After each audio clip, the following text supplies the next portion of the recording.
Assalamualaikum warahmatullahi wabarakatuh. Baik, mari langsung saja kita simak video ini.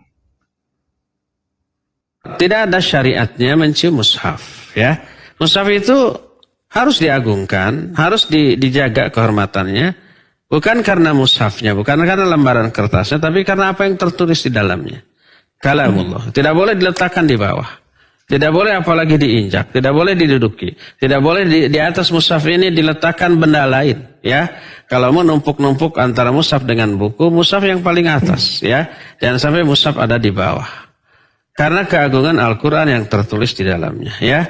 Tapi cara menghormatinya harus sesuai dengan tuntunan syariat. Adapun memuliakannya dengan cara menciumnya, dengan cara nyuhun, kata orang Sunda, nyuhun itu meletakkan di atas kepala, maka itu tidak ada tuntunannya. Demikian juga menjadikan mushaf Al-Quran di atas orang yang bersumpah, ya. Ya, nggak ada syariat seperti itu, ya. Ada juga orang baca Quran. Al-Quran untuk dibaca dipahami. Ini baca, habis selesai baca, dicium. Untuk apa dicium? Untuk apa dicium? Nggak ada contoh dari Rasulullah, nggak ada contoh dari sahabat. Hukum mencium mushaf Al-Quran menurut mazhab Syafi'i mustahab, dianjurkan. Lihat pendapat Imam Nawawi. Imam Nawawi meriwayatkan dari Ikrimah. Ikrimah kalau dia memegang mushaf Quran diciumnya. Apa kata dia? Kitabu Rabbi, Kitabu Rabbi, Kitabu Rabbi. Salah itu. Tiba-tiba ada ustaz sekarang berceramah, mencium Al-Quran itu bid'ah. Pas ditanya, itulah Ustaz Salaf. Itu bukan Ustaz Salaf, itu Ustaz Salaf. Yang Salaf itu mencium mushaf Al-Quran. Iya. Kenapa diciumnya Quran? Karena Quran itu ada barokah. Kenapa dicium Hajar Aswad? Karena ada barokah. Kenapa dicium tangan Habib? Karena ada barokah. Kenapa dicium tangan ulama? Ada barokah. Ya. Tikno dari Cilacap mau bertanya, bagaimana hukumnya melipat lembaran mushaf Al-Quran? Dan apa hukumnya mencium Al-Quran setelah kita baca? Sebagian ulama mengatakan tidak boleh, dan sebagian lagi mengatakan sunnah. Lalu bagaimana pendapat Buya? Jangan tanya pendapat kami tidak punya pendapat. Kami ngikut ulama-ulama dari buku yang kita baca. Adapun masalah melipat Al-Quran, ini merusak mushaf. Bahkan saja Al-Quran kitab. Kalau Anda ingin punya Quran, kasih tanda. Apakah tanda tempelan semacam ini? Atau potongan atau pita. Jadi jangan membiasakan melipat termasuk kitab. Karena melipat ini nanti akan terulang-ulang, akhirnya bisa terpotong, merusak huruf dan sebagainya. Kurang menghargai kitab, kurang menghargai Al-Quran. Maka upayakan agar tidak melipat Al-Quran. Ini sisi adab, sisi tata krama. Selagi tidak merusak, tidak haram, tapi yang jelas kurang adab.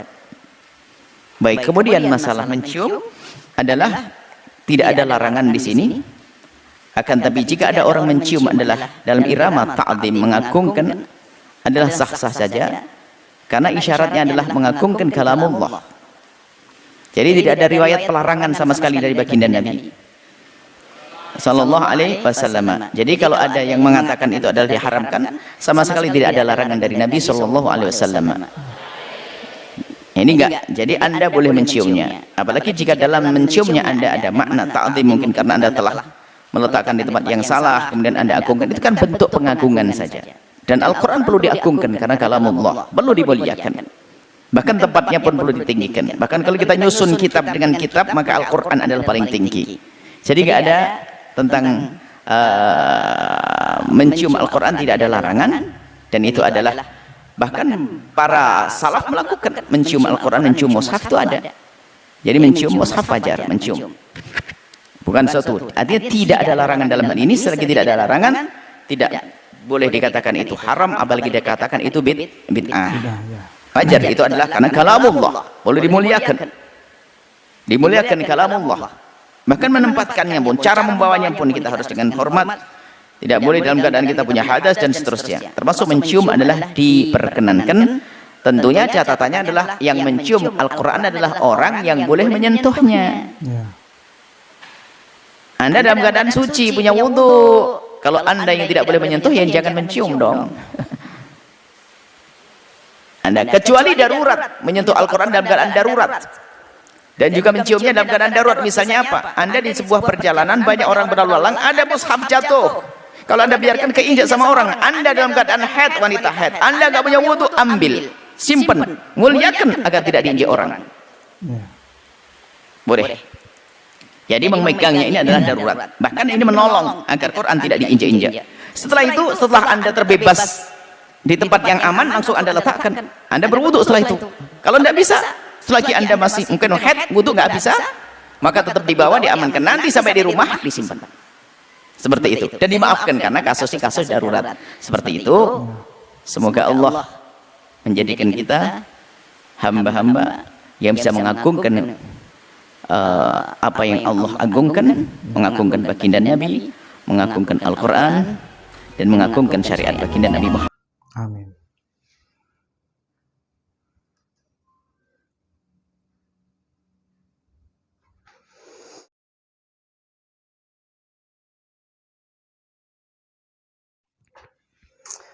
Baik, teman-teman semua, barusan kita sudah bersama-sama menyimak sebuah penjelasan tentang hukum mencium mushaf atau Al-Quran, teman-teman ya.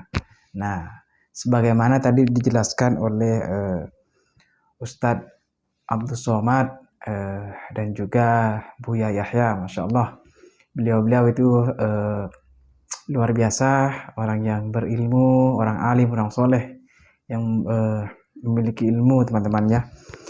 Jadi kalau kita tadi melihat sebuah tayangan video ya, di awal video tadi, ustadz itu ustadz Salafi ya, ataupun yang dipanggil Wahabi, mereka mengatakan bahwa tidak ada tuntunan. Memang benar, teman-teman ya, tapi mereka ini mengatakan bid'ah, teman-teman. Nah, jadi tidak semudah itu loh mengatakan bid'ah. Nah, kalau kita tadi mendengarkan, menyimak penjelasan dari Ustadz Abdul Somad bahwa itu ada dalilnya, teman-teman ya. Buya Yahya juga mengatakan demikian, bahwa dianjurkan, Imam Syafi'i menganjurkan untuk mencium mushaf tersebut, seperti yang Ustadz Abdul Somad tadi sampaikan, jelaskan, dan juga Buya Yahya. Jadi tidak ada larangan dalam mencium mushaf ataupun Al-Quran tersebut. Nah, jadi seperti itu, teman-teman ya. Jadi jangan jangan mudah untuk mengatakan bid'ah, teman-teman ya. Jadi ya, Al-Quran itu kan kalamullah, harus kita muliakan. Jadi dengan rasa ataupun bentuk menciumnya saja, itu kita sudah memuliakan Al-Quran tersebut, teman-teman ya. Jadi seperti itulah, teman-teman. Baik, teman-teman semua, mungkin hanya ini yang dapat saya sampaikan. Lebih kurangnya saya mohon maaf jika ada kesalahan yang saya sampaikan. Mohon maaf yang sebesar-besarnya. Mudah-mudahan video tadi yang kita simak bersama-sama bisa memberikan manfaat, bisa menambah ilmu kita, dan bisa dijadikan pembelajaran untuk kita semua. Baik, teman-teman, terima kasih. Sebelumnya juga saya ingin mengucapkan banyak terima kasih kepada teman-teman semua yang sudah mensupport channel ini, yaitu channel Daun Dakwah ini. Mudah-mudahan channel ini bisa terus-terusan memberikan manfaat ilmu untuk kita semua. Amin ya robbal alamin. Baik, teman-teman semua, cukup sampai di sini dan saya akhiri. Assalamualaikum warahmatullahi wabarakatuh.